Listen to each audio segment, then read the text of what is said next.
गोविंदे हरे मुरारे, हे नाथ नारायण वासुदेवा। श्री कृष्ण गोविंदे हरे मुरारे, हे नाथ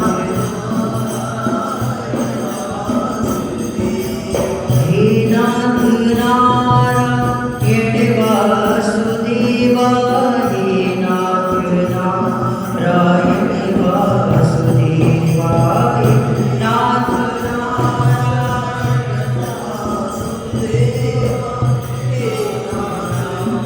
वासुदेवा। श्री कृष्ण गोविंदे हरे मुरारी, हे नाथ नारायण वासुदेवा। श्री कृष्ण गोविंदे हरे मुरारी, हे नाथ नारायण नाथ नारायण वासुदेवा, हे नाथ नारायण वासुदेवा, हे नाथ नारायण वासुदेवा, हे नाथ नारायण वासुदेवा। श्री कृष्ण गोविंद हरे मुरारी, हे नाथ नारायण वासुदेवा।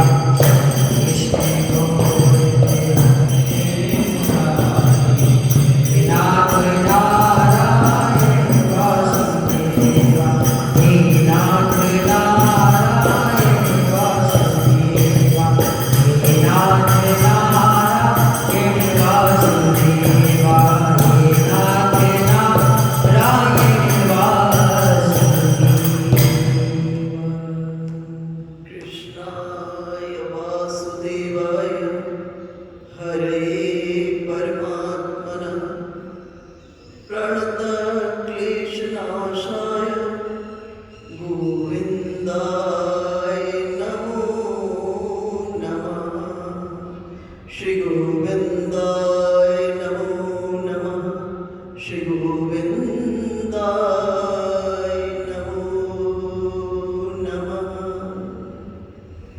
आइए आज से हम श्रीमद् भगवत गीता पर चर्चा प्रारंभ कर रहे हैं।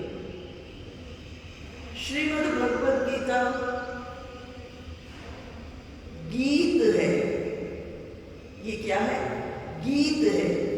कैसा गीत है?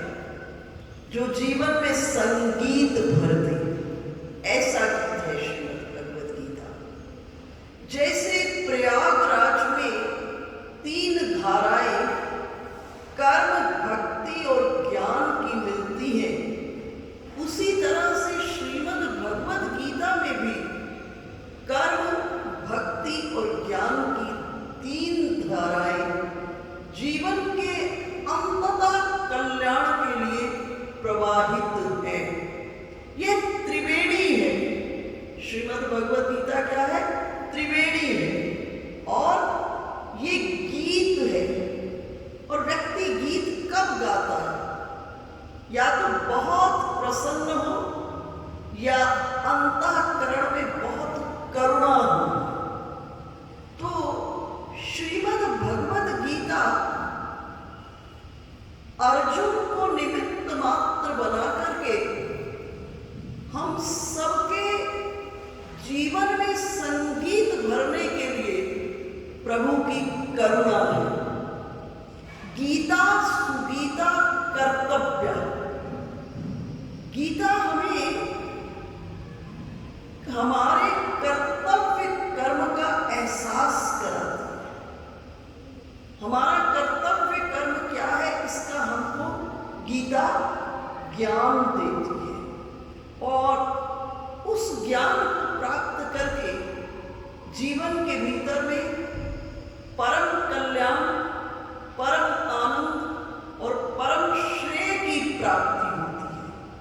गीता जीवन का संगीत। प्रत्येक जितने हम आप इस जगत में जीव मात्र है, उसका कल्याण अगर वो श्रीमद् भगवत गीता की शरण में आ जाए। इस कली काल में गीता, गंगा, गायत्री और गो माता, इन चार से हमारा गहरा संबंध होना चाहिए। देखो, आज हम आपके पास बहुत सुख सुविधाएं हो गई हैं।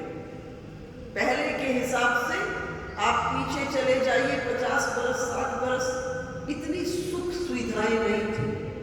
आज सुख सुविधाएं तो बहुत बढ़ गई हैं, लेकिन जीवन में सुख सुविधाओं के साथ अशांति आ गई है। सुख सुविधाएं प्राप्त कर लिए हम सब, लेकिन जीवन में क्या आ गई है? अशांति। अब इस अशांति से हम कैसे मुक्त हो, इसका जो तरीका है, श्रीमद् भगवत गीता में कृष्णचंद्र ने करुणा करके हम सब के कल्याण के लिए अर्जुन को निमित्त बना करके भगवान की कृपा है।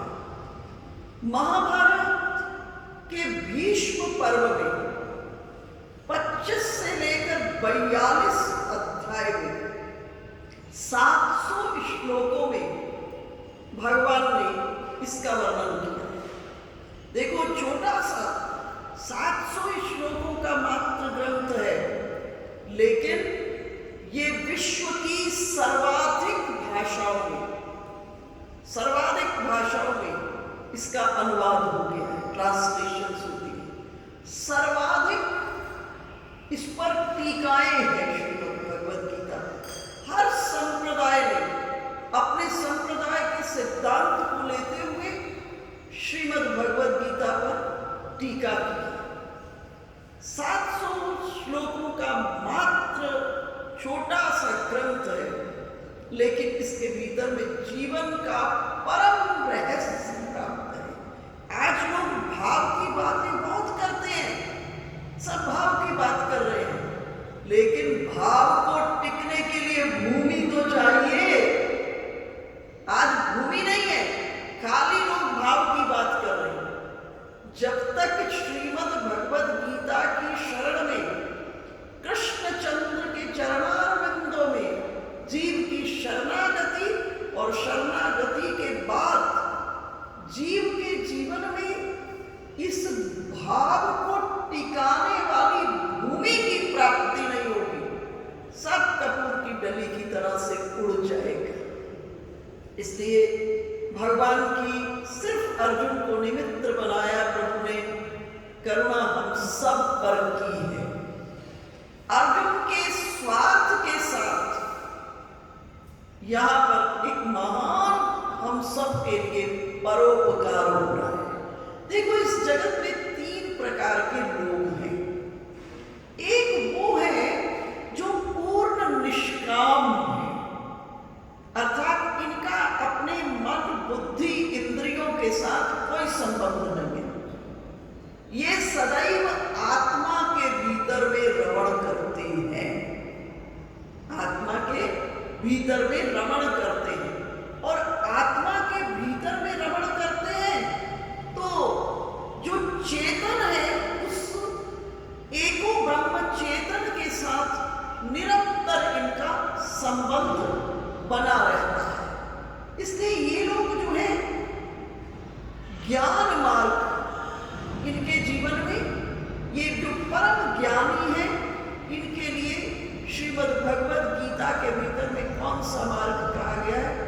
ज्ञान मार्ग। इनका इंद्रियां, मन, बुद्धि, इनसे कोई संबंध नहीं रखते, ये सदैव आत्मा में रमण करते हैं।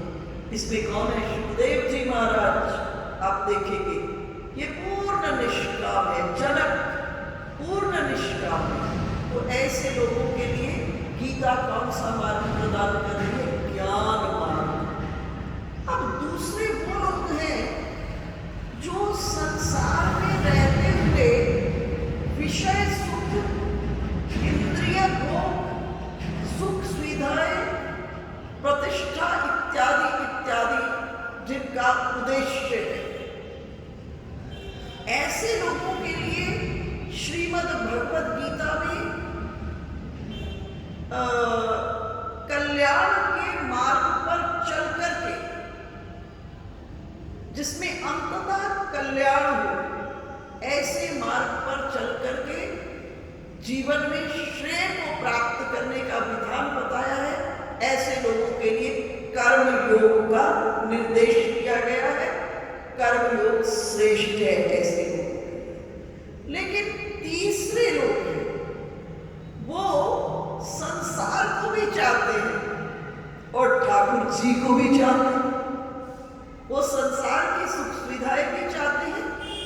एक है जो पूर्ण ज्ञान मार्ग में, उसे संसार से कुछ लेना देना नहीं, वो आत्मा में रमण करता है। इन सब के लिए ज्ञान मार्ग। दूसरा, जिसको केवल संसार की सुख सुविधाएं, आनंद चाहिए, संसार के सुख सुविधाएं चाहिए, उनके लिए कर्मयोग। और तीसरे जो है, जिनको संसार के सुख भी चाहिए और परमात्मा भी चाहिए, इन लोगों के लिए कौन सा मार्ग श्रीमद् भगवद गीता निर्देश कर रही है? भक्ति मार्ग। तो भगवद गीता त्रिवेणी है, या तीन धाराएं आपस में मिल रही है, कर्म, भक्ति और ज्ञान। और तीनों धाराएं जो है ना, एक दूसरे पर आधारित है। दूसरे शब्दों में कहूं कि एक क्रमिक विकास है। प्रत्येक व्यक्ति, जितने हम सबको अपनी जीवन यात्रा का जो प्रारंभ है, वो सकाम कर्म से ही करना होता है। प्रारंभ में कोई निष्कामी नहीं हो सकता। इसलिए श्रीमद् भगवद गीता ने प्रारंभ कहां से करने के लिए कहा है? सकाम कर्म से। आपको कामना की पूर्ति करने के लिए सनातन धर्म ने पूरी इजाजत दी है, परंतु कंडीशन लगा दी। क्या? न्यायोचित मार्ग पर चलकर अपनी कामना को पूर्ण करे। जब जीव न्यायोचित मार्ग पर चलकर अपनी कामना को पूर्ण करता है, तो उससे जीवन के भीतर में शांति की अनुभूति होती है। देखो, धन तो बहुतों के पास होता है, लेकिन एक धन न्यायोचित मार्ग पर चलकर कमा रहा है और एक अन्याय के माध्यम से धन को कमा रहा है। अब दोनों के भीतर में अंतर क्या है? जो न्याय से कमा रहा है धन, वो शांत है, उसे किसी बात का डर नहीं है। लेकिन जिसके पास अन्याय के माध्यम से धन आ रहा है, उसके ऊपर सदा तलवार लटकी हुई है। इस संसार में डर रहेगा इनकम टैक्स का छापा न पड़ जाए, गलत तरह से नकली दूध बनाकर बेच रहा है, दिमाग पर प्रेशर पड़ा रहेगा, बना तो रहा हूं, कहीं छापा ना पड़ जाए इंस्पेक्शन डिपार्टमेंट का, है ना। पैसा कमा रहा है लेकिन गलत मार्ग से कमा रहा है, तो इस संसार में भी उसके सिर के ऊपर तलवार लटकी हुई है, डर की तलवार, भय सदैव। और भय होने के कारण शांति कैसे हो सकती है? अब इस संसार के बाद जो कर्मों की लंबी फौज है, वो अगले जन्म में जाके गला पकड़ लेंगे। ठीक है, फिर क्या है? सिर धुनी धुनी पछताई, फिर हाथ में कुछ बचेगा नहीं, फिर तो एक ही चीज है, अब भोगो इसे, अब इसे भोगो। कल एक बच्ची मुझसे बात कर रही थी, उसके जीवन में कुछ तकलीफ, उसने मुझे कहा कि माता जी, इतना बड़ा कर्म भोग, कितना मैंने पाप किया होगा।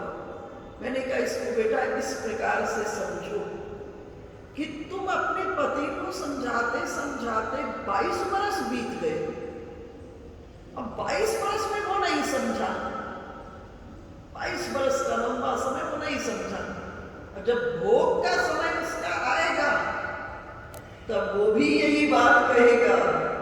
कि कितना मैंने पाप कर्म किया था, परंतु करते वक्त होश नहीं। क्या होता है हमारे जीवन में, हम जब कर्म करते हैं ना, या तो मोह में कर लेते हैं, या क्रोध में कर लेते हैं, या लोभ में कर लेते हैं, या अहंकार में कर लेते हैं, या ईर्ष्या में कर लेते हैं, या मदमात्सर्य में कर लेते हैं। कर तो लेते हैं क्रोध में, कर तो लेते हैं लोभ में, कर तो लेते हैं मोह में, कर तो लेते हैं अहंकार में, और कर तो लेते हैं ईर्ष्या मदमात्सर्य में।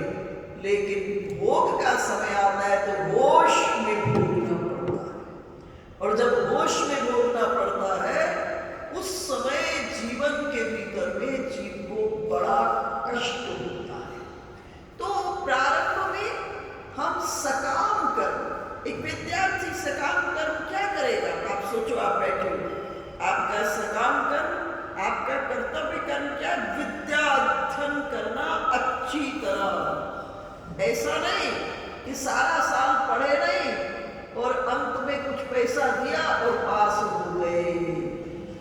आज तो ऐसा हो जाएगा, लेकिन बाद में इसका परिणाम अच्छा नहीं है। अर्थात आप अपने कर्तव्य कर्म को नहीं समझ रहे हो कि आपको आज के दिन क्या करना है, आपकी ड्यूटी क्या है ना? तो पहली चीज, जब सकाम कर्म से प्रारंभ करोगे और न्यायोचित मार्ग पर चलकर करोगे, उससे जीवन में क्या आएगी? शांति, और कर्म योग के माध्यम से जीवन में सेवा का रस आएगा। और जब सकाम कर्म न्यायोचित मार्ग पर चलकर करोगे तो मन में एक विचार जरूर आएगा, अपने लिए न्यायोचित मार्ग पर चलकर इतनी शांति है, क्यों ना लोक मंगल के लिए कर्म हो। अब सकाम कर्म से क्या हो जाएगा? निष्काम कर्म, और निष्काम कर्म ही भक्ति है।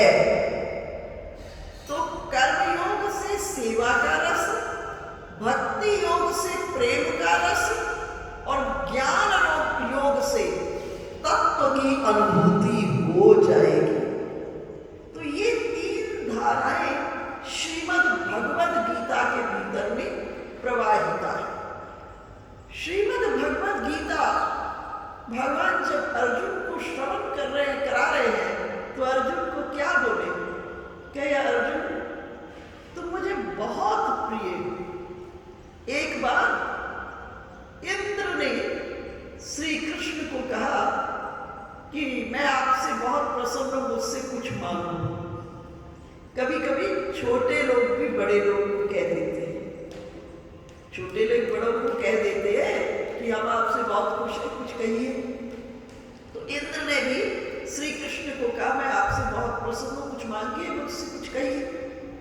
तो श्री कृष्ण क्या कहे कि आप अगर मुझसे बहुत प्रसन्न हैं तो एक वरदान दीजिए मुझे कि मेरी और अर्जुन की मैत्री सदैव बनी रहे, सदैव बनी रहे। देखो क्यों ऐसा कहा? क्योंकि अर्जुन में बहुत विशेषताएं हैं। आप पूरी श्रीमद् महाभारत को अध्ययन करेंगे तो अर्जुन एक ऐसा पात्र है जिसे किसी भी स्थिति परिस्थिति में कभी क्रोध नहीं आया। अर्जुन एक ऐसा पात्र है जो आज्ञापरायण है। अर्जुन एक ऐसा पात्र है जो भैया युधिष्ठिर की आज्ञा का कभी उल्लंघन नहीं कर सका। अर्जुन में इतनी विशेषताएं हैं। देखो, जिस समय छोटी छोटी बातें समझी, विषय में हम कल से प्रवेश करेंगे आज, लेकिन इस मर्म को समझो। जब दुर्योधन और अर्जुन महाभारत के युद्ध से पहले श्री कृष्ण के पास पहुंचे तो अर्जुन से पहले दुर्योधन आ गए थे और आकर के दुर्योधन भगवान शयन कर रहे थे। अर्जुन से पहले दुर्योधन आए और आकर प्रभु के सिर के पास बैठे, और बाद में अर्जुन आए, भगवान शयन कर रहे थे, प्रभु के चरणों में बैठे। अब आंख खुलेगी तो दृष्टि किस पर पड़ेगी? जो चरणों पर बैठा है उस पर पड़ेगी, है ना? तो भगवान नेत्र खोले, देखिए अर्जुन को बात कैसे आई। तभी दुर्योधन बोल पड़ा कि मैं पहले आया हूं, मेरा अधिकार पहले है, युद्ध अवश्य भावी दिख रहा है, युद्ध होगा, लेकिन आज आपसे हम युद्ध में कुछ मांगने के लिए आए हैं। भगवान ने कहा, देखो मैंने इस युद्ध में संकल्प किया है कि मैं निहत्था, मैं कोई अस्त्र शस्त्र ग्रहण नहीं करूंगा इस युद्ध में, और दूसरी ओर मेरी इतनी बड़ी सेना है। चलो अर्जुन, दुर्योधन आप पहले आए हो तो आप ही मान लो। दुर्योधन को कहे मानो। दुर्योधन विचार किया, जब ये अस्त्र शस्त्र नहीं ग्रहण करेंगे तो इनका लाभ ही क्या है? वो भगवान के स्वरूप से नहीं परिचित था। परमात्मा को कुछ करने के लिए किसी चीज की आवश्यकता नहीं है। कौन है प्रभु?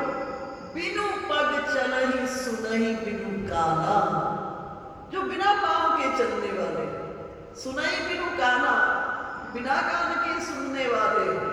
भगवान को सुनने के लिए कान नहीं चाहिए, भगवान को चलने के लिए पांव नहीं चाहिए।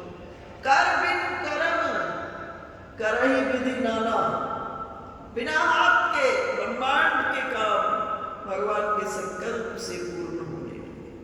आनंद रहित सकल रस भोगी, बिना के सभी भोग का आस्वादन कर सकते हैं, है ना?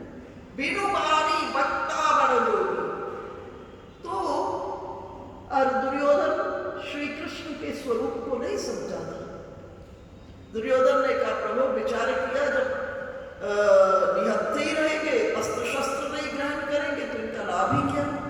दुर्योधन ने कहा, मुझे तो सेना दे दीजिए, नारायणी सेना ले ली। और अर्जुन प्रसन्न हो गया कि प्रभु आपने बड़ी कृपा की, आप मेरे पक्ष। भगवान ने कहा, मुझे लेकर क्या करोगे अर्जुन? मैं तो निहत्था।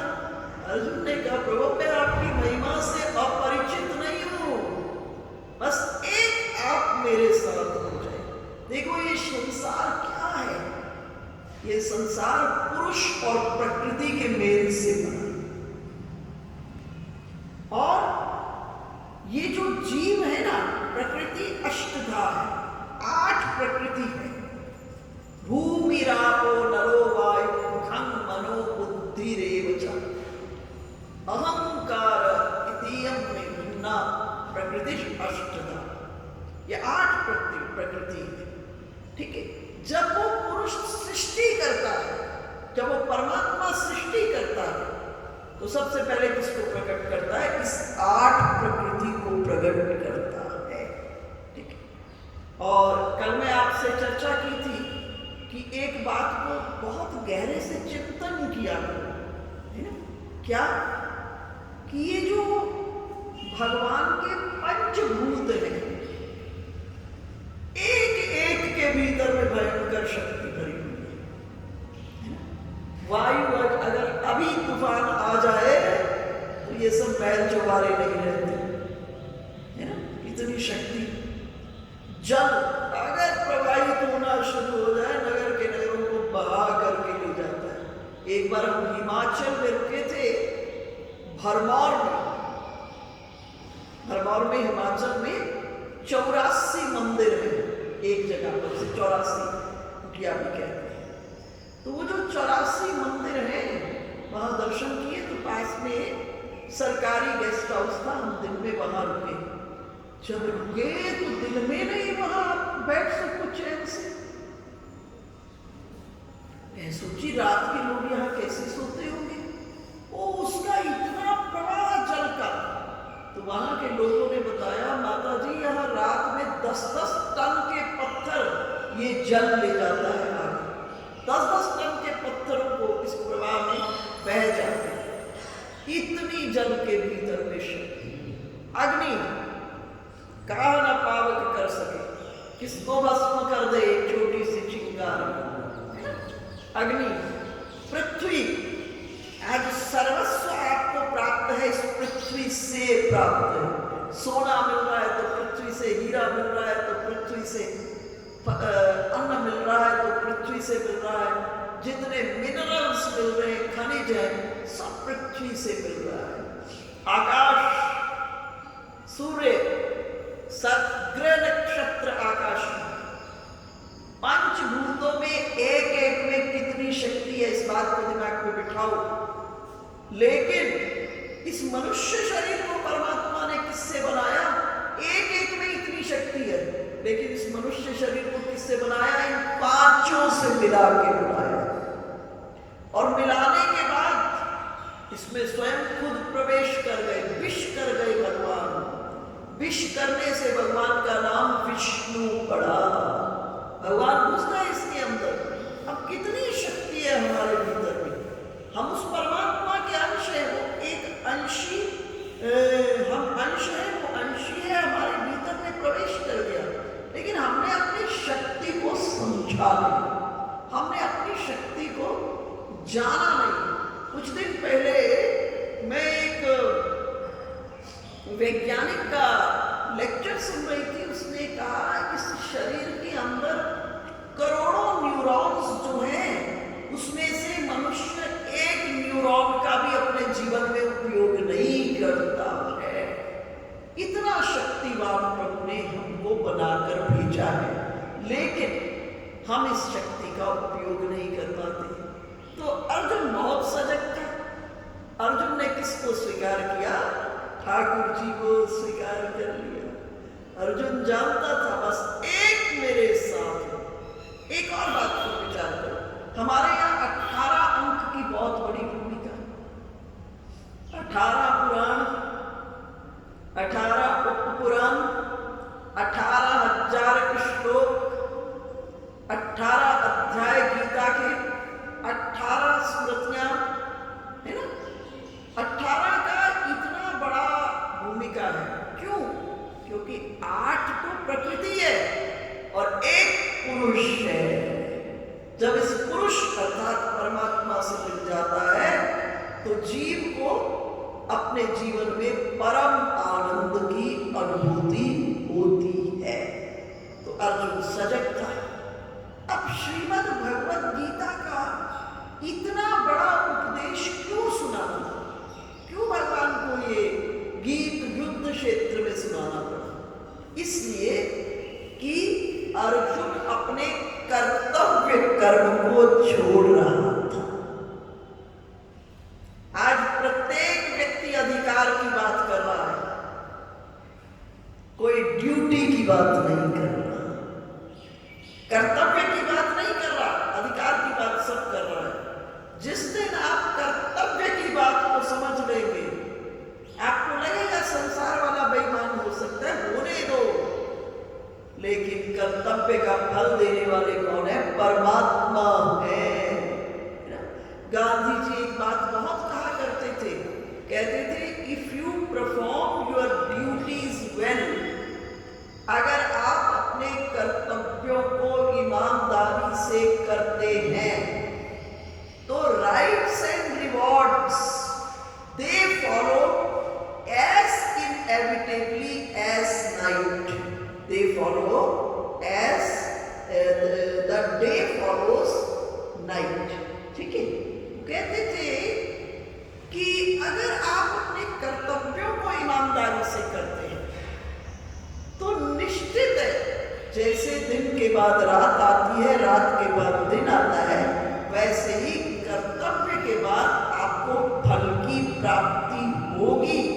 ये प्रकृति का नियम है। इसलिए आप लोग को मैं जो इसलिए कह रही हूं कि आप अपने कर्तव्य कर्म पर पकड़ बनाई।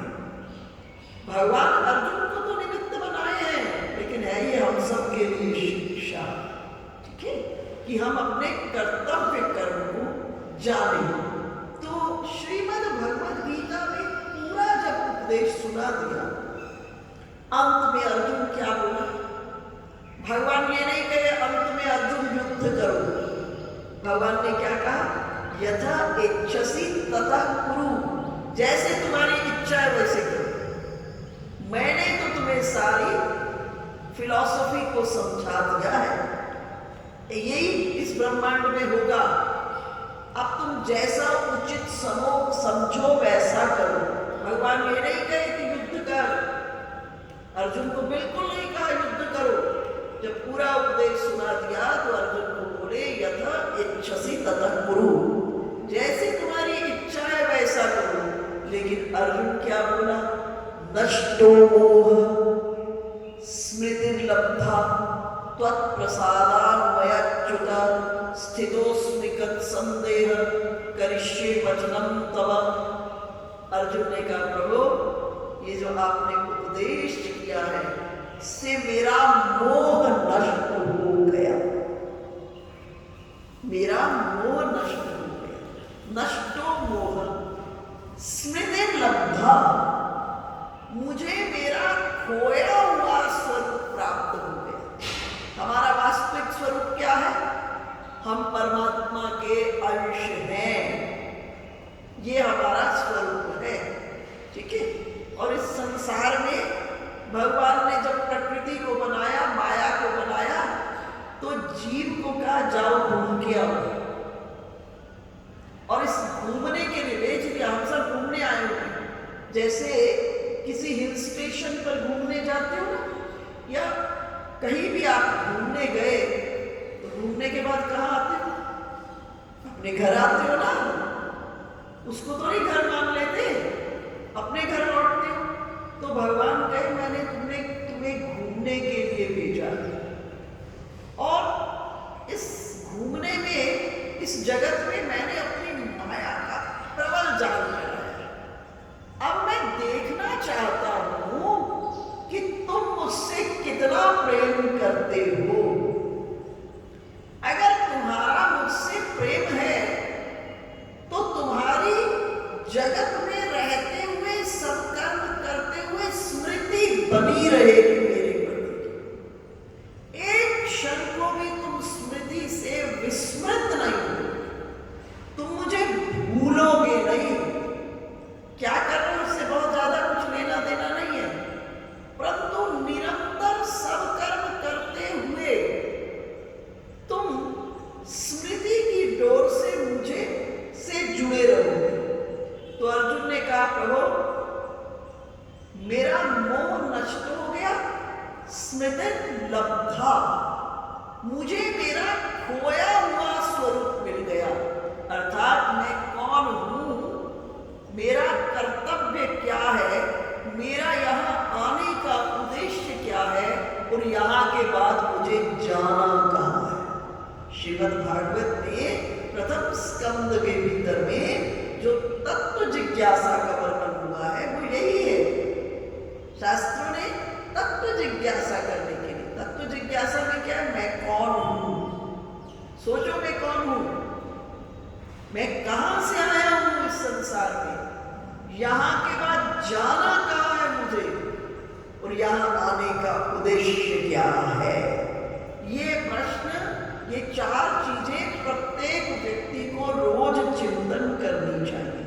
तो अर्जुन ने कहा प्रभु, आपकी कृपा से मेरा मोह नष्ट हो गया, मेरी स्मृति, जो मेरा खोया हुआ स्वरूप था, वो मुझे पुनः प्राप्त हो गया। और तीसरी बात कही, मैं अब संशय रहित हो गया। स्थितोस्मि गत्सन्देह करिष्ये वचनं तव, मैं संशय रहित हो गया हूं, मैं अपने में स्थित हो गया। एक बात और समझो, किसी दिन सुबह से शाम तक अपने को ध्यान से देखना, सबसे कम देर अपने पास रहते, कभी पद में उलझे, कभी मद में उलझे, कभी संबंधियों में उलझे और कभी व्यर्थ में उलझे। अब विचार करो, जिस घर में आप भी नहीं हो तो ठाकुर जी से क्या लाड दुलार करोगे। इसलिए अर्जुन क्या कह रहा है, स्थितोस्मि गतसंदेह, मैं अपने में स्थित हूं। इसलिए प्रयास कीजिए ज्यादा से ज्यादा देर अपने पास रहने की, ज्यादा से ज्यादा। तो अर्जुन कह रहा है पूरा उपदेश सुनने के बाद कि स्थितोस्मि गतसंदेह, मैं अपने में स्थित हूं प्रभु, और मैं संशय रहित हो गया। ज्ञान की प्राप्ति का अर्थ क्या है? ज्ञान की प्राप्ति का एक ही अर्थ है, संशय से मुक्त हो जाना। आपके जीवन में कोई संशय न बचे, ये ज्ञान की प्राप्ति का सुंदर है। और अब अर्जुन ने कहा, प्रभु मैं आपकी आज्ञा का पालन करूंगा, अब मैं आपकी आज्ञा का पालन करूंगा। और अर्जुन भगवान की आज्ञा का पालन करने के क्रम में इधर एक और बात हुई। महाभारत का जैसे युद्ध प्रारंभ होने लगा, उसी समय कौरव पक्ष ने शंख बजा दिया और पांडव पक्ष में अभी शंखनाद नहीं हुआ। भगवान अर्जुन को बोले, अर्जुन कौरव पक्ष में शंखनाद हो गया है, तुम भी युद्ध के प्रारंभ सूचक शंख को बजाओ। अर्जुन ने कहा, प्रभु मैं नहीं बजाऊंगा, क्योंकि मैं बजाऊंगा तो मैं जीतूंगा, हारूंगा। इस युद्ध का प्रारंभ सूचक शंख आप बजाएंगे। इसलिए पहला शंख कौन बजाए? श्री कृष्ण। पंचजन्यम ऋषिकेशम देवदत्तम धनंजय। पहला शंख कौन बजाए? ऋषिकेश, श्री कृष्ण बजाए। इसलिए अपने जीवन में शिक्षा लो, अपने जीवन के भीतर में किसी कर्म के में प्रवेश करना है तो सबसे पहले प्रभु की शरण में जाओ और जाकर क्या करो, प्रभु आपने कर्म करने का आदेश मुझे दिया है, ऐसा करो प्रभु, ये कर्म पूर्ण रूपेण ठीक ठाक हो, इसका परिणाम लोक मंगल हो, इसके लिए मुझे शक्ति दो। कर्म के दौरान मुझे संभाले रखो और कर्म का क्या फल होने वाला है उस फल को मुझे विवेक देना कि उस फल का मैं उपयोग क्या करूं। कई बार बहुत मेहनत से कर्म को बहुत सुंदर करके व्यक्ति फल की प्राप्ति कर लेता है, लेकिन अंत में विवेक नहीं होता कि उसका हम उपयोग कैसे करें अपने जीवन के भीतर।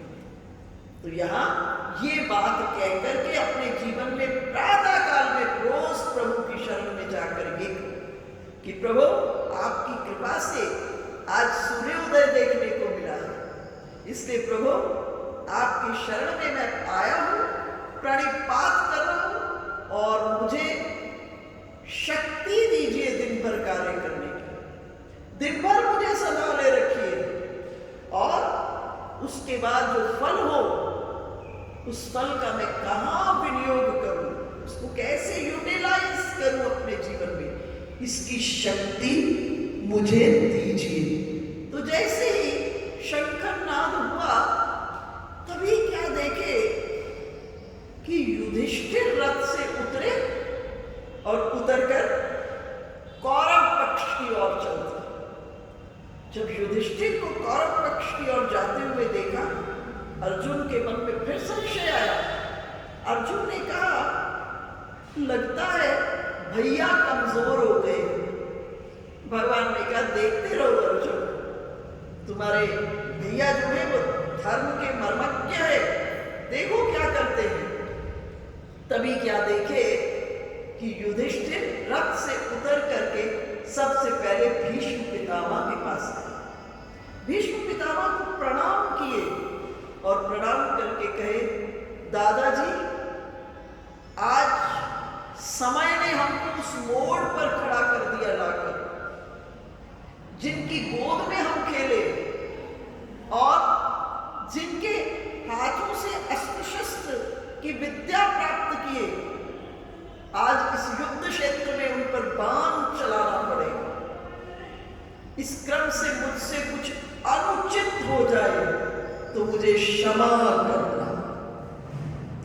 भीष्म की आंखों में आंसू आ गए और भीष्म ने क्या कहा, विजयी भव।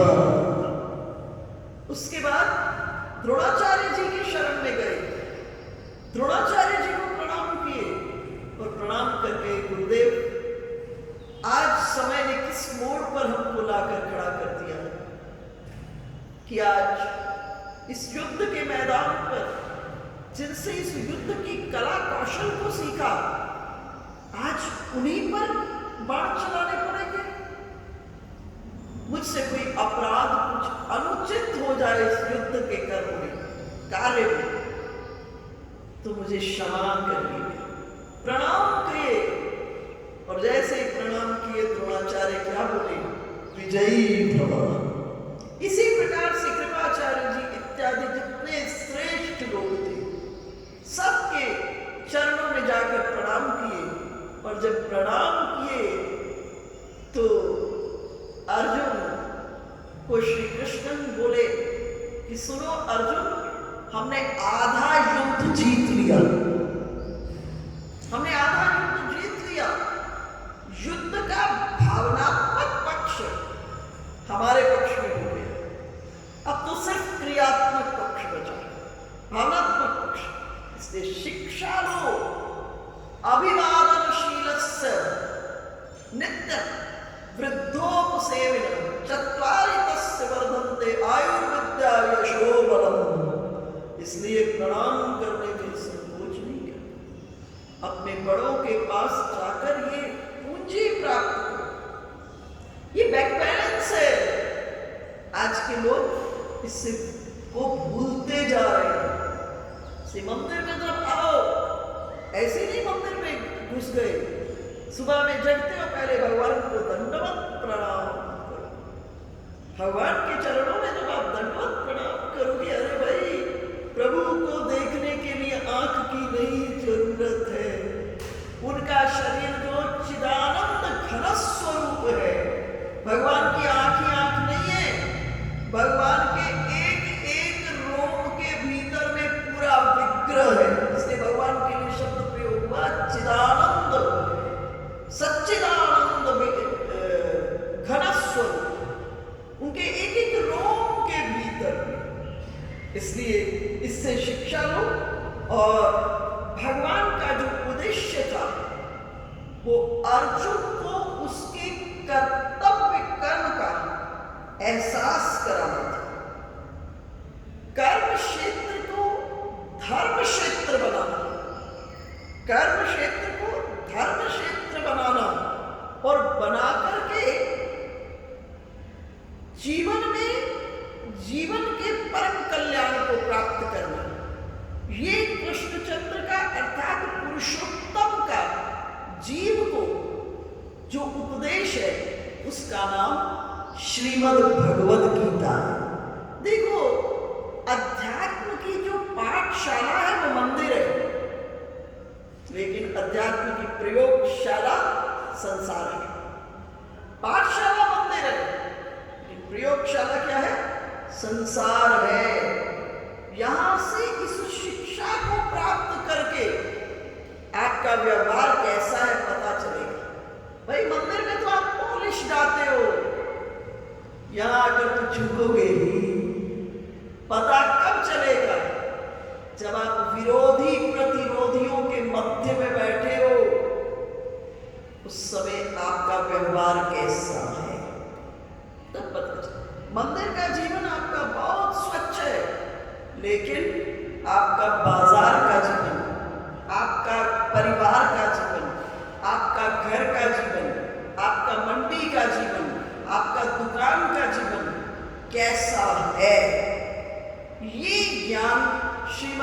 भगवत गीता के माध्यम से पता चला। भगवान अर्जुन को एक छोटा दृष्टांत सुनो। भगवान का उद्देश्य क्या है, इस बात को आप समझो। एक छोटा बच्चा, आप जैसे छोटे विद्यार्थी, बहुत छोटा, आपसे बहुत छोटा बच्चा, उसके घर के पास मंदिर था, आश्रम, वहां एक महात्मा जी रहते थे। और छोटे बच्चों का सहज स्वभाव होता है कि महात्माओं के प्रति बड़ा आकर्षण होता है। मुझे अपना बाल्यकाल याद है, महात्माओं के प्रति इतना स्नेह, इतना प्रेम, इतनी रुचि, इतना उनके प्रति हृदय में भाव होता है। तो वो छोटा बच्चा रोज महात्मा जी के पास जाता, महात्मा जी जाता तो प्रसाद इत्यादि देते, सुंदर सुंदर उसे बात सिखाते, और इसी क्रम में रोज रोज जाते जाते प्राणायाम सिखाते। प्राणायाम आगे सेवा करता, मंदिर में रहता, झाड़ू बहारू करता, और महात्मा जी के पास वो रहता साथ साथ। अब इधर समय बीता, बालक बड़ा हो गया, और बड़ा होने के बाद उसका महात्मा जी से मिलना नहीं हुआ। महात्मा जी सोचे ये छोटा बच्चा था, रोज आता था, आज क्यों नहीं आता है, आज क्यों नहीं आ रहा ये बच्चा। तो महात्मा जी उस बच्चे को एक दिन बाजार में, महात्मा जी जा रहे थे, और बाजार में जा रहे थे तो ये छोटा बच्चा अब बड़ा हो गया था, विवाह शादी भी हो गई थी, दूर से देखा। उसने जैसे ही महात्मा जी को देखा, रास्ता काट लिया। महात्मा जी सोचे मेरे पास इतना बच्चे में रहा, इसको इतना पढ़ाया मैंने, और अब मुझको देख क्या रास्ता क्यों काट लिया, इग्नोर क्यों कर दिया। महात्मा जी भी दौड़ के पक्के थे, पकड़ते पकड़ते पकड़ लिया महात्मा जी। महात्मा जी ने पूछा, बता तूने मुझे देखा, चल प्रणाम नहीं करता, देख करके मुस्कुरा तो देता, क्या बात हो गई। उसने कहा महाराज तब मैं छोटा था, अब मैं बड़ा हो गया, अब मेरा विवाह भी हो गया, पत्नी भी है। महाराज ने कहा आता क्यों नहीं, दोनों आते मेरे पास। बोले महाराज सब मुझसे बड़ा प्रेम करते, सब बहुत प्रेम करते, एक क्षण भी मेरे बिना रह नहीं पाते हैं। महाराज जी ने कहा ये सच्ची बात है। बोले हाँ बिल्कुल बहुत प्रेम करते। महाराज जी ने कहा देख बेटा तू मेरे पास बहुत समय तक आया है, आज मैं तुझसे एक प्रयोग करना चाहता हूं, एक प्रयोग करके देखना चाहता हूं, इतना सा आज गुरु दक्षिणा मांग रहा हूं। कहा ठीक है बोलिए। तो महाराज जी ने कहा कल मैं तुम्हारे गली में तुम्हारे घर के बाहर आऊंगा सुबह से, तुम एक काम करना, पेट दर्द का बहाना करना, और बहाना करके मरणासन में तुम्हें मैंने प्राणायाम सिखाया है, प्राण को रोक लेना, गति को, और लेट जाना, और फिर उसके बाद जो होगा वो तुम भी देखना, मैं भी देखूंगा। वो घर में पेट दर्द का बहाना किया, लेटा, प्राण रोक दिए सब प्रकार से, और अब तो घर में चीख पुकार हो गई, सब रोने धोने लगे, क्या हो गया। तभी बाहर इतने में महात्मा जी तो पहले ही प्लान किए हुए थे, महात्मा जी को देखे सब पकड़े, महात्मा जी आइए आइए आइए, ये बच्चा आपके पास पहुंच गया, इसके प्राणों की रक्षा करो, कुछ करिए। महात्मा जी ने कहा एक उपाय है मेरे पास, अगर कोई अपना शेष जीवन इसको दे देगा तो मैं इसको जीवित कर दूंगा। सबसे पहले मां को बोले कि ऐसा करो तुम अपना जीवन दान दे दो तो मैं इस तुम्हारे बेटा को जीवित कर दूं। मां ने कहा महाराज जरा विचार करो, बुढ़ापे का समय, मेरे पति अकेले रह जाएंगे, उनको कौन देखेगा। तो पिता के पास चले गए, पिता को बोले देखो तुम्हें अपने पुत्र से बहुत प्रेम है, तो ऐसा करो शेष जीवन तुम दे दो, मैं बेटा को जीवित कर देता। पिता ने कहा जरा विचार तो करो महात्मा जी, इस बुढ़ापे में मेरी पत्नी अकेली रह जाएगी। तब उस छोटे वो जो लड़का था उसका एक बेटा भी हो गया था, और उसकी पत्नी को कहा ऐसा करो तुम चाहते हो तुम्हारा पति जीवित हो जाए, तुम अपना जीवन दे दो, शेष आयु दे दो। सेका महाराज विचार करो, ये छोटा सा बच्चा बिना माँ के कैसे रहेगा? तो सबने कहा ऐसा करो महाराज, आपका तो कोई है ही नहीं, आप भी अपना जीवन दे दो, हम आपकी समाधि को वगैरह बना देंगे। तो महात्मा जी ने जानते थे बच्चा सुन रहा था सारी बात, और तभी महात्मा जी कहते अच्छा एक उपाय करता हूँ। जेब से पुड़िया निकाले, वो तो खेल कर रहे थे, पुड़िया निकाले मुंह में डाले और बच्चा राम राम करता हुआ उठ गया। और जैसे राम राम करता उठ गया, अब उसे स्वरूप समझ आ गया संसार का। अब महात्मा जी के साथ जाने लगा। महात्मा जी कहे नहीं, मैं तुमको लेने के लिए नहीं, अपने साथ के लिए नहीं लाया हूं, मैं तुम्हें इस संसार के स्वरूप का ज्ञान कराने लाया हूं, मैं तुम्हें तुम्हारे कर्तव्य कर्म का ज्ञान कराने के लिए आया। अर्थात किसी मोह में पड़ करके, किसी प्रलोभन में पड़ करके अपने कर्तव्य कर्म को नहीं भूलना। भगवान के लिए ये सब करना कठिन नहीं था, और भगवान केवल एक अर्जुन को राज्य दिलाने के लिए नहीं कर रहे थे, ये तो भगवान अपनी सहज कृपा से कर सकते थे। वास्तव में उस समय में समाज में अराजकता हो गई थी। उस समय में किसी की बहू बेटी सुरक्षित नहीं दिख रही थी, किसी की भूमि सुरक्षित नहीं दिखाई दे रही थी, और भगवान को समझ आ गई कि सब अपने कर्तव्य कर्म को छोड़ रहे हैं।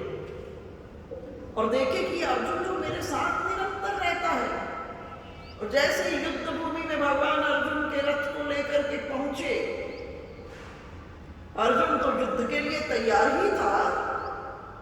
जैसे ही युद्ध भूमि में रथ को लेकर पहुंचे, देखा सालों को, ससुरों को, संबंधियों को, प्रियजनों को, अंतःकरण में इनको देखकर मोह जन्म ले लिया।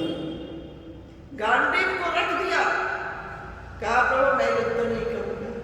भगवान ने पूछा क्या बात हो गई? अर्जुन ने कहा इन सबको इस युद्ध में मार करके अगर मुझे राज्य भी मिल जाता है तो उस राज्य का उपयोग ही क्या है? भाई धन संपत्ति का उपयोग तो परिवार कल्याण के भीतर में होता है, समाज कल्याण में होता है, और इस युद्ध के माध्यम से इतना बड़ा नरसंहार हो जाएगा तो फिर इस धन का, इस सब का उपयोग ही क्या है? अर्जुन ने कहा, भगवान ने कहा, अर्जुन ने कहा नहीं मैं इन सबको नहीं मानूंगा। भगवान ने कहा अर्जुन ये बात तुमने पहले कही होती आज से तो तुम्हारी बात स्वीकार करता। जरा विचार करो, तुमने कितनी माताओं की गोद को सूना कर दिया इतने युद्धों में। जरा विचार करो कितनी स्त्रियों के माथे के सिंदूर को तुमने पोंछ डाला, तब तुम्हारे मन में ये विचार नहीं आया? आज अपने संबंधियों को देखकर, अपने सालों को, अपने ससुरों को, अपने परिवारजनों को देख करके तुम्हारे मन में ये विचार आ रहा है कि इसमें कल्याण नहीं है। और भगवान अर्जुन को कहे अर्जुन तुम अपने कर्तव्य कर्म को छोड़ो। अर्जुन कौन है? क्षत्रिय। और क्षत्रिय का कर्तव्य कर्म क्या है? क्षतात् त्रायते इति क्षत्रिय। क्षत्रिय को जो तीन को क्षति से बचाए उसे क्षत्रिय कहते हैं। कौन तीन? ब्राह्मण, गाय और पृथ्वी, इन तीन को क्षति से बचाए वो क्षत्रिय। भाई तुम अपने कर्तव्य कर्म को छोड़ रहे हो। और इस जगह अर्जुन अपनी कायरता को, कायर वाला भाव आ गया अर्जुन के भीतर में। अपने सखे संबंधियों को देखकर मोह जन्म लिया, उससे जीवन में कायरता का भाव आया, और कायरता का भाव आकर के युद्ध को छोड़ना चाह रहे हैं, अर्थात अपने कर्तव्य कर्म को छोड़ना है। देखो हम सबके कर्तव्य कर्म है। आपको माता पिता ने जन्म दिया है, माता पिता के प्रति आपका कर्तव्य कर्म है। ये कर्तव्य कर्म है आपका माता पिता के प्रति। उनकी सेवा करना आपका कर्तव्य कर्म है, उनकी आज्ञा पालन करना आपका कर्तव्य कर्म कर्तव्य कर्म में है माता पिता की आज्ञा पालन करना, उनकी सेवा करना। भगवान श्री राम कहते हैं नास्ति शक्ति पितुर्वाक्यम, अपने पिता की आज्ञा का उल्लंघन करना मेरे बस में नहीं है। मेरे पिता महाराज दशरथ मुझे आदेश कर दे तो मैं दधकती आग में कूद सकता हूं और तीक्ष्ण से तीक्ष्ण विष का पान कर सकता हूं। अर्थात माता पिता की आज्ञा पालन करना संतान का परम कर्तव्य है। देखो इन ग्रंथों का उद्देश्य क्या है? रामायण की कथा का क्या उद्देश्य है? भागवत की कथा का क्या उद्देश्य है? श्रीमद् भगवत गीता की कथा का क्या उद्देश्य है? रामायण में झांक कर देखो आपका जीवन कैसा है, राम जैसा है या रावण जैसा? ये देखो, आप देखो आपका जीवन कैसा है, कृष्ण जैसा या कंस जैसा? आपका जीवन कैसा है, परीक्षित जैसा या जड़भरत जैसा? आपका जीवन कैसा है, अर्जुन जैसा है या दुर्योधन जैसा है? इन ग्रंथों को श्रवण करने का ये उद्देश्य है। इनको झांको, इसको सुनने का उद्देश्य केवल पुण्य की प्राप्ति नहीं है। इसको सुनने का उद्देश्य है इसमें झांक के दो, ये दर्पण है। जैसे दर्पण में झांक करके आप अपने मुख में कमी को देख ले तो बिंदी ठीक लगी कि नहीं, बाल ठीक है कि नहीं, देखते हो ना दर्पण में। इसी तरह से ये क्या है? दर्पण है। इनमें झांको और झांक कर देखो हमारा जीवन कैसा है, परीक्षित जैसा है या जड़भरत जैसा है? हमारा जीवन कैसा है? हमारा जीवन अर्जुन जैसा है या दुर्योधन जैसा है? तो इन सब बातों पर चिंतन करिए, मंथन करिए। देखो इस शरीर को रथ कहा है, छोटी सी बात और समझो। इस शरीर को क्या कहा? ये शरीर रथ है। आप महाभारत के रथ का दर्शन करो, ध्यान में लाओ महाभारत का रथ। उस रथ में क्या है? घोड़े, ठीक है? और घोड़ों पर क्या लगी है? लगाम। किसके हाथ में है? श्री कृष्ण के हाथ में, ठीक। और रथ पर कौन खड़ा हुआ है? अर्जुन, ठीक है? ये है ना रथ की स्थिति। इस शरीर को भी देखो, इस शरीर में ये जितनी इंद्रियां हैं ये घोड़े हैं। ये सब घोड़े बाहर भाग रहे हैं, आंख बाहर भाग रही है, कान बाहर भाग रहे हैं, पांव बाहर भाग रहे हैं, हाथ बाहर भाग रहे हैं, सब घोड़े। इनका कंट्रोल किसके हाथ में है? मन के हाथ में। किसके हाथ में? मन के हाथ में। अगर अभी आंख बाहर रखी है, मन से कमांड ले लो, नहीं बाहर देखने में कल्याण नहीं, बंद कर दो, आंख एकदम में बंद हो जाएगी। तो ये घोड़े हैं, इन घोड़ों पर लगाम किसकी है शरीर में? मन की, है ना? और मन के बाद तीसरी निर्णयात्मक शक्ति कौन दे रहा है? बुद्धि। और बुद्धि के बाद आत्मा की परत में, ठीक है? महाभारत के रथ में घोड़े और घोड़ों की लगाम श्री कृष्ण के हाथ में, और रथ के ऊपर में श्री कृष्ण कौन है? सारथी है। और रथी कौन है? अर्जुन है। तो इस शरीर के भीतर में ये जितनी इंद्रियां, ये घोड़े, और इन इंद्रिय रूपी घोड़े पर लगाम किसकी है? मन की। और उस मन के बाद तीसरी लेयर किसकी है? बुद्धि की। और बुद्धि के बाद फिर आत्मा, चेतन तत्व है, ठीक है? अब इंद्रियां क्या है? बहिर्मुखी है। अब बाद में मन को देखो, पहले इंद्रियां, फिर दूसरी लेयर मन की, तीसरी लेयर बुद्धि की, चौथी पर आत्म तत्व जिसे चेतन कहते हैं। तो जो मन है एक तरफ से इंद्रियों से जुड़ा है और दूसरी तरफ से बुद्धि से जुड़ा है। बुद्धि जो है एक तरफ से मन से जुड़ी है और दूसरी तरफ से आत्मा से जुड़ी है। देख रहे हो? समझ रहे हो? तो इसलिए आवश्यकता है, ये जो मन है इसको किसके साथ जोड़ना है? इस मन को आपने परमात्मा के साथ जोड़ना है। जब मन परमात्मा के साथ जुड़ेगा, आगे हम प्रवेश करेंगे कल से सत्संग में, तो श्रीमद् भगवत गीता में भगवान स्पष्ट कहते हैं, तुम्हारे शरीर में जो मन रूपी इंद्री है वो मैं हूं। भगवान ने स्पष्ट कहा, इंद्रियाणाम मनश्चास्मि, तुम्हारे शरीर में मन रूपी इंद्री मैं हूं। और भगवान ने कहा, ध्यान से देखो, इसको मैंने उड़ने की कला दी है ना। ये बात सब स्वीकार करते हो ना, मन उड़ता है, बैठे यही है, अभी उड़ करके बंबई चला जाएगा, अभी उड़ करके कहीं चला जाएगा, ठीक है। तो इसका मतलब मन उड़ना जानता है। और भगवान ने कहा कि मन रूपी इंद्री मैं हूं और इसको मैंने उड़ने की कला दी है। बोले अब क्या करो?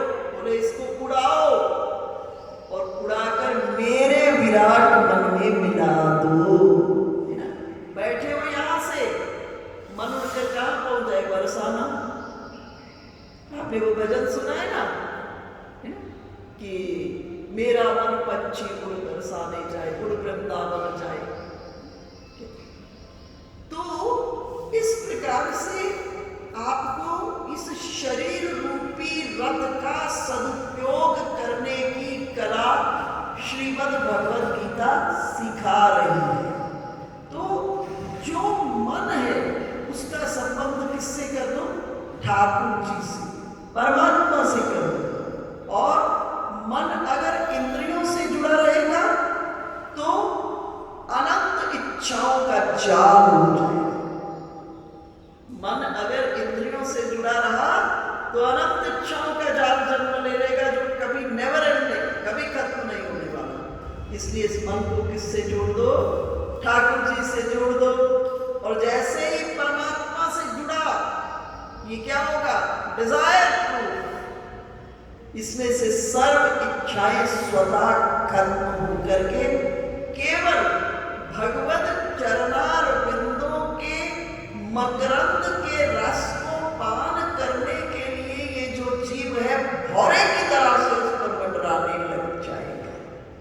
तो इस मन को इंद्रियों के साथ नहीं जोड़ना है। इस मन को किसके साथ जोड़ना है? ईश्वर के साथ जोड़ना है। मन जब इंद्रियों से जुड़ेगा तो ये बहिर्मुखी हो जाएगा, और बहिर्मुखी होगा तो अनंत इच्छाओं का जाल बिछ जाएगा। और जैसे ही मन ठाकुर जी के साथ जुड़ेगा, सर्व इच्छाओं से जीव मुक्त होकर के अब जीवन के भीतर में उस परम रस की एकमात्र इच्छा जीवन के भीतर में बची रहेगी।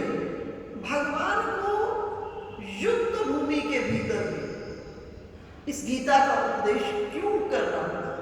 सिर्फ इसलिए क्योंकि अर्जुन जो था वो अपने कर्तव्य कर्म का त्याग कर रहा था।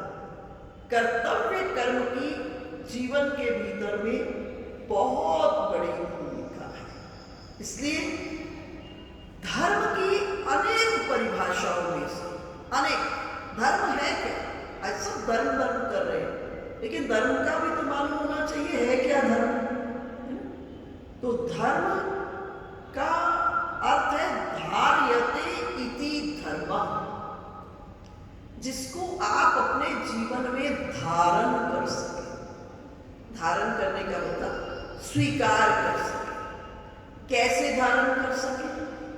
तो अगले चरण के भीतर में कहा, यदो अभ्युदय निश्चय सिद्धि सधर्म, जिसको धारण करने से इस जगत के भीतर में अभ्युदय, अभ्युदय का अर्थ होता है सांसारिक जितने भी सुख है, लोक के भीतर में जितने सुख, और निश्चय सिद्धि का क्या अर्थ है? निश्चय सिद्धि का अर्थ है इस लोक के सुख को गुठली छिलके की तरह से छोड़कर परम रस का आस्वादन करना निश्चय सिद्धि है। अर्थात वो कर्म धर्म है जिसको करने से इस लोक में तो उन्नति हो, लेकिन परलोक में कल्याण हो। आज गड़बड़ी कहाँ हो गई? यही गड़बड़ी। इस लोक की उन्नति के बारे में लोग बहुत कंसर्न है, लेकिन परलोक के कल्याण के बारे में कोई विचार नहीं कर रहा। जिस दिन धर्म का दूसरा भाग लोक में उन्नति करने की आपको मनाही नहीं है, सनातन धर्म ने कहा बहुत उन्नति करो, लेकिन उन्नति करते वक्त ध्यान रखना इससे परलोक में कल्याण होना चाहिए। फिर धर्म में कहा कि धर्म के अनेक अर्थ हुए। एक अर्थ हुआ धर्म का स्वभाव,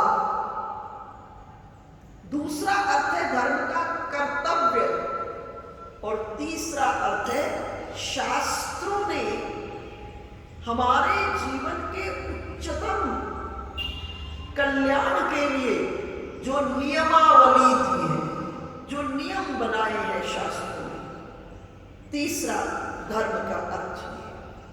अब सबसे पहले तो आप ये देखो, धर्म का प्रथम अर्थ जो है स्वभावाचरणे धर्म, अपने स्वभाव का आचरण करना ही धर्म है। इसको कैसे समझेंगे? आग को हम आग कब कहते हैं? जब उसमें जलाने की शक्ति हो। अगर आग में जलाने की शक्ति ना हो तो हम उसको आग नहीं कहेंगे। जल को जल क्यों कहते हैं? क्योंकि उसमें शीतलता की शक्ति है ना? अगर आग में जलाने की शक्ति ना हो तो उसको आग नहीं कहेंगे। जल में शीतलता की शक्ति ना हो उसे जल नहीं कहेंगे। इसी तरह से मनुष्य के भीतर में धर्म नहीं हो तो उसे हम मानवता नहीं कहेंगे, उसे मनुष्य नहीं कहेंगे। तो अब आप एक चीज देखिए, स्वभाव का आचरण। इस बात को अगर आपकी चाबी हाथ में आ गई, आप बहुत जल्दी ठाकुर जी से जुड़ जाएंगे। देखो आपका कैसा, आज जो हम बैठे हैं ना, कई जन्मों के हिसाब किताब, एक जन्म के नहीं कई जन्मों के हिसाब किताब। तो किसी की बड़ी सतोगुणी वृत्ति है, सात्विक वृत्ति है, कोई बड़ा रजोगुणी है और कोई बड़ा तमोगुणी है। अब आप एक बात विचार कीजिए, तमोगुणी कोशिश करने लगे मैं सतोगुणी हो जाऊं तो नहीं हो पाएगा। रजोगुणी कोशिश करे मैं सतोगुणी हो जाऊं तो नहीं हो पाएगा। इसलिए भगवान ने जो धर्म की प्रथम परिभाषा दी, कहा स्वभावाचरणे धर्म। आपका जो स्वभाव है उसी से ठाकुर जी से जुड़ो। आप तमोगुणी हो तो उसी वृत्ति से प्रभु से जुड़ो। सबने रावण को समझाया भजन करो भजन करो भजन करो। रावण ने कहा तुम तो कह रहे हो पर मैं कैसे करूं? होई ही भजन न तामस देहा, मेरी तामसी देह में भजन नहीं कर सकता। परंतु रावण बड़ा सजग था। रावण ने कहा भजन तो नहीं कर सकता, लेकिन प्रभु से प्यार तो कर सकता। एक राम को प्राप्त करने के लिए रावण ने पूरे राक्षस वंश को दांव पर लगा दिया। रावण से बड़े तो कोई श्री राम का भक्त हुआ ही नहीं। रावण कुंभकर्ण ये कौन है? ये बैकुंठ के पार्षद जय विजय है। कथा इस प्रकार से, एक दिन बैकुंठ में भगवान के मन में वीर रस जागा। भगवान के मन में वीर रस कि मुझसे कोई युद्ध करे। अब भगवान से कौन युद्ध करने आ सकता है? किसमें सामर्थ? तो जय विजय ने कहा प्रभु आपकी इस इच्छा को हम पूरी करेंगे, आपकी इस इच्छा को हम पूरी करेंगे। और यही जय विजय एक जन्म में हिरण्याक्ष हिरण्यकश्यप, एक में शिशुपाल दंतवक्र, एक में रावण कुंभकर्ण। इतना बड़ा समर्पण, इतना बड़ा समर्पण, इतना बड़ा समर्पण किया। तो हम जैसे हैं कैसे से प्रभु को कुछ लेना देना नहीं। जैसे है सतोगुणी है, रजोगुणी है, तमोगुणी है, जैसे है उसी के माध्यम माध्यम से ठाकुर जी से जुड़े। एक छोटे से दृष्टांत से समझे, फिर कल इस विषय को पुनः प्रारंभ करेंगे। एक बार एक व्यक्ति महात्मा जी के पास गए और महात्मा जी जैसे हमारे पास भी कोई आता है तो बोलते भजन किया करो। महात्मा जी ने भी उसको कहा भजन करो। बड़ा ईमानदार व्यक्ति था। उसने कहा महाराज आप भजन करने के लिए क्या कह रहे हो, कैसे करो, मेरी तो झूठ बोलने की बड़ी भयंकर आदत है।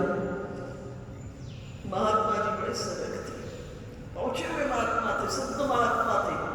वो ये नहीं कहे झूठ बोलना खराब आदत है, छोड़ो, क्योंकि इतनी जल्दी छोड़ना संभव थोड़ा है। झूठ बोलना इतनी जल्दी छोड़ना संभव थोड़ा है। महात्मा जी कहे अरे ये तो बड़ी अच्छी आदत है, बड़ी अच्छी आदत है। आज से एक काम करना, मन ही मन चिंतन करना कि तुम्हें राम जी के दरबार में झूठ बोलने की नौकरी मिल गई। अब देखो महात्मा जी अगर ये कहते झूठ बोलना छोड़ो तो इतना सरल है, संभव ही नहीं है झूठ बोलना छोड़ना इतना सरल। महात्मा जी ने कैसे जोड़ा, जो जहां वो था सा उसी से उसको भगवान से जोड़ दिया। महात्मा जी ने कहा अरे ये तो बड़ा अच्छा गुण है तुमने, ऐसा करना अब चिंतन करना रोज। राम जी का दरबार लगा है, राम जी बैठे, सीता जी बैठे हैं, हनुमान जी चरणों में बैठे, लक्ष्मण शत्रुघ्न चवर डुला रहे हैं और तुमको झूठ बोलने की नौकरी मिल गई। अब बार बार भगवान का रूप दर्शन मन की स्क्रीन पर करे। और कहा आज प्रभु ने घोषणा कर दी तो बड़ा झूठ बोल के मुझे हंसाएगा। अब वो तरह तरह से मन की स्क्रीन पर प्रभु के, राम जी के, लक्ष्मण सीता जी के, हनुमान जी के दर्शन कर रहे हैं। अरे भाई प्रभु के सामने कोई झूठ टिक सकता है? भगवान उसके हृदय पर विराजमान हो गए और झूठ सदा सदा के लिए नीचे से विदा हो गया। इसलिए स्वभावाचरणे धर्मा, हमारा जैसा स्वभाव है उसी के माध्यम से प्रभु से जुड़े। इसका सटीक एग्जाम्पल रावण है। रावण को सबने बड़ा समझाया भजन करो, रावण ने कहा नहीं, कोई ही भजन न तामस में, मेरी तामसी देह है, राम से भजन नहीं कर सकता राम का, लेकिन मैं राम से प्रेम तो कर सकता हूं। और एक राम की प्राप्ति के लिए पूरे राक्षस वंश को दाव पर लगा दिया।